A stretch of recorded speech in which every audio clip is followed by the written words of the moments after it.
We are Tottenham TV. It is the day after the night before, and it ain't feeling any better this morning. I'll tell you that. It ain't feeling any better. We all know what happened last night. An absolute bungle of another transfer. Spurs are in the mud. We're in the mud.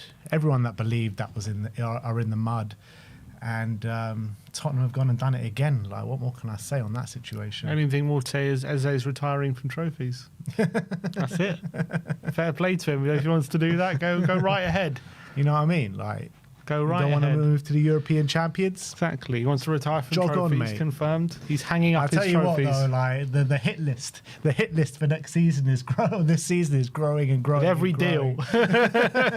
The hit list from the away fans and at Tottenham Hotspur Stadium is just growing and growing. Arsenal are always on the hit list. They're never gonna leave the hit list, but it's even more on the hit list now. You got Eze there. You got Crystal Palace there with Parish. You've got Nottingham Forest with Marinakis, Mr. Marinakis, and you've got Morgan Gibbs-White as well. Like, all these guys on the hit list. They're going to get it this season. They'll probably grow. Savinho won't come, so they're going to be on the hit list, as they usually are. There's going to be a lot of people. I think half the Premier League are going to be on the hit list while we're done with them. Pretty much. But it is so frustrating, man. So frustrating. We're sitting here 21st of August. We're in desperate need of signings. We really thought Eze was going to get over the line. Like, I said it last night. I think, like, fool me once, shame on me, shame on you. Fool me 1,365 times. That is definitely shame on me for believing time and time again with this football club. I'm so frustrated, and it makes you think about any other transfer target or any other thing like that we're going to talk about now. It just makes it seem like, what's the hell's the point? You should never underestimate Tottenham's capacity to let you down. Never underestimate it. Literally. Any other club, yeah, if you hear from their like top ITK saying there's an agreement in principle, verbal agreement, like every other club, like it just goes like on an upward trajectory from there. For us, from that moment on, it just went down and down and down and down. That's all that. It's crazy. Any other club gets the bloody here we go from Romano, the deal's done. And even we bungled that. We're an incredible footballing institution. There's nothing like us, I don't think. We're one of a kind, one in a million. We only Tottenham can grab a loss from the jaws of victory. That's what called being Spursy is. We've done it in many games, and now we're doing it in many deals. That's just who we are. It's who we are, mate. But yeah, like for me, that's it. Like, I ain't getting excited at all. Not even when he's wearing a shirt. I don't think I can get excited anymore. Maybe when he's wearing a shirt, but no transfer rumor is getting me excited anymore. I'm done, man. I'm so sick and tired of this crap, year in, year out. And this year, like, you know, we were told we're going to spend big money, investment, all this kind of stuff, and it looks like we were throwing our weight around to a certain extent. You know, here we goes for Morgan Gibbs-White, Kudus in the space for a week. Most recently, a here we go soon and verbal agreement and all that crap for Eberechi Eze.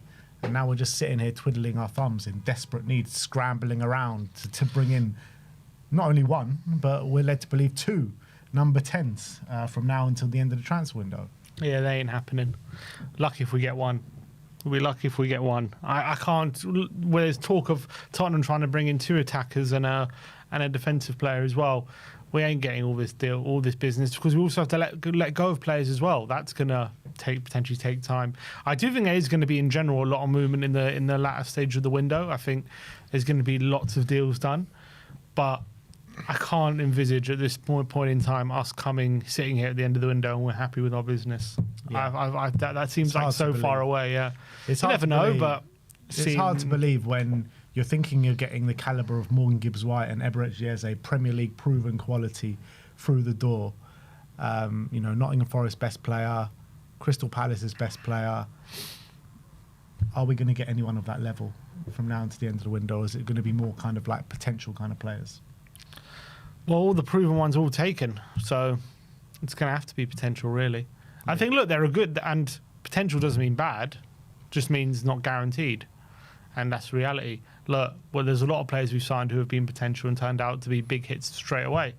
So obviously that's got to be the hope. Like, you've got to look at some of the deals that potentially we're talking about, which we'll get into. There are some good players there, and I don't want to I feel bad for some of these players who are linked with, because they're just going to be held in comparison to who we've lost out to, and it's not their fault. And they're good players in their own right. So I feel bad, if we sign, let's say, for example, a Dibbling or whatever, and he's not an immediate hit, and he's going to take all the brunt of the criticism because he's not Eze, he's not Savinho, and people will use him as an example of our lack of ambition. But he is a good player. I think a lot of these players are good players. So if we do sign them, it's only fair you give them a fair chance to show how good they are and support them, which I'm sure we will. But I feel like the reaction to a lot of these links is obviously right now an emotional one off the back of the failed Eze bid. Yeah, which is fair enough. Which is completely fair enough. With Spurs fans have been put through the mill over the course of this transfer window. We were all buzzing when we got Kudus, but since then, yeah, we're fine. We got Palini on loan, which I think we're all happy with. But it's not been good enough, and we need players to come in and move the needle for us. And I don't think a player like a Tyler Dibbling does that. When you're talking about bringing in Eze and Morgan Gibbs-White, and you end up with Dibbling, of course that's going to be underwhelming. And I think I'm talking about if we get a Pats or an Akalush, these guys are good. I like them. Yeah, they are good players, but still, I don't think they're as proven as the likes of Eze and as the likes of Morgan Gibbs-White. Yeah, and they could come in and do the business for sure, and we'll be happy with them at the end of the day. But the initial reaction is always going to be underwhelming. Yeah, and I get that's my point. It's only if we didn't go for this whole Eze saga, it wouldn't have been, but we have, but these are good players, and these guys can come in and do well quickly is a possibility, and these guys are very good players, and I feel bad for them in a way that people see them as underwhelming, but it's only a natural reaction. That's the reality. Look, the remit for this transfer window was clearly to get proven players, experienced players to come in, and it doesn't look we've got a couple in, but it doesn't look like for the position of number 10 to fill the shoes of a James Maddison and a Kulusevski, who are kind of experienced players, proven players in the leadership group and everything like that. We're not going to get players of that ilk. That's the issue. No, I agree with you, and that's frustrating. But proven is only good because it gives you more. It gives you more assurance that these players are going to come in and not take too long to settle and know the league and all these different things, and that it gives you and the fans, I guess, less anxiety, and obviously they're more commonly known names that you're being linked with. So people, obviously a lot of the fan base is going to know them, and everyone's going to get excited. It's more comfortable, but doesn't mean these players that we get in. What's important isn't them being proven.